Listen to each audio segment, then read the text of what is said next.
नैयर साहब से मुखातिब हो रहे हैं और हम आज इस जश्न बाबुल हवाइज के मौके पर 25वें दौर में हम डॉक्टर अब्बास रज़ा नैयर साहब से कुछ जानकारी। बहुत शुक्रिया। सबसे पहले तो 25 साल किसी भी जश्न के हो जाने का मतलब जश्न सीमी में होता है, तो उसे जो है वो तलाई हरफों से लिखा जाता है। ये जश्न 25 साल से मुसलसल हो रहा है और तरही हो रहा है और तरही महफिलें कम होती जा रही हैं।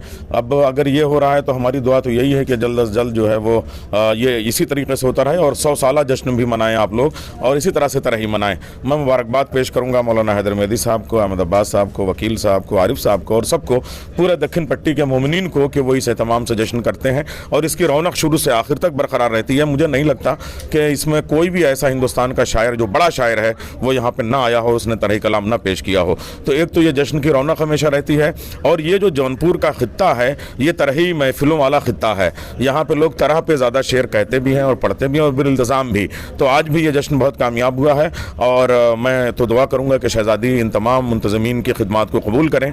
और दूसरा एक पैगाम ये कि आज जो कुरान करीम की 26 आयतों पे एतराज़ कर रहा है एक जालिम, एक मलून वसीम रिजवी, तो मैं ये अर्ज़ करना चाहूँगा कि हमारा संविधान जो है वो हमें अपने मजहबी आज़ादी देता है और पूरे हिंदुस्तान में प्रेसिडेंट ऑफ इंडिया से बढ़ के कोई नहीं होता है।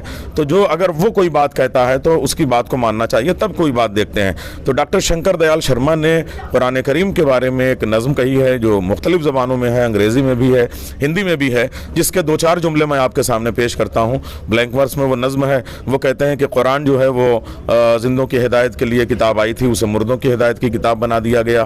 कुरान अमल की किताब आई थी, उसे दम करने की किताब बना दिया गया। और एक जुमला कि कुरान आलम इंसानियत की हिदायत के लिए आई थी, उसे मुसलमानों तक महदूद कर दिया गया। शंकर दयाल शर्मा जैसा आदमी राष्ट्रपति होके जब कुरान करीम के बारे में ये राय रखता है तो फिर ये 2 टके के लोग आखिर क्या हैसियत रखते हैं और कोर्ट की निगाह में उनकी क्या हैसियत हो सकती है। बहुत शुक्रिया। एजुकेशन में आप अकेले ऐसे हैं जो न्यू एजुकेशन पॉलिसी में मेंबर हैं, इससे इस हवाले से आप क्या कहेंगे? हाँ, देखिए, न्यू एजुकेशन पॉलिसी जो है मुझे लगता है कि सबसे ज़्यादा मंथन के बाद, सबसे ज़्यादा गौर व फिक्र करने के बाद, सबसे ज़्यादा लिखने पढ़ने के बाद में ये न्यू एजुकेशन पॉलिसी आई है।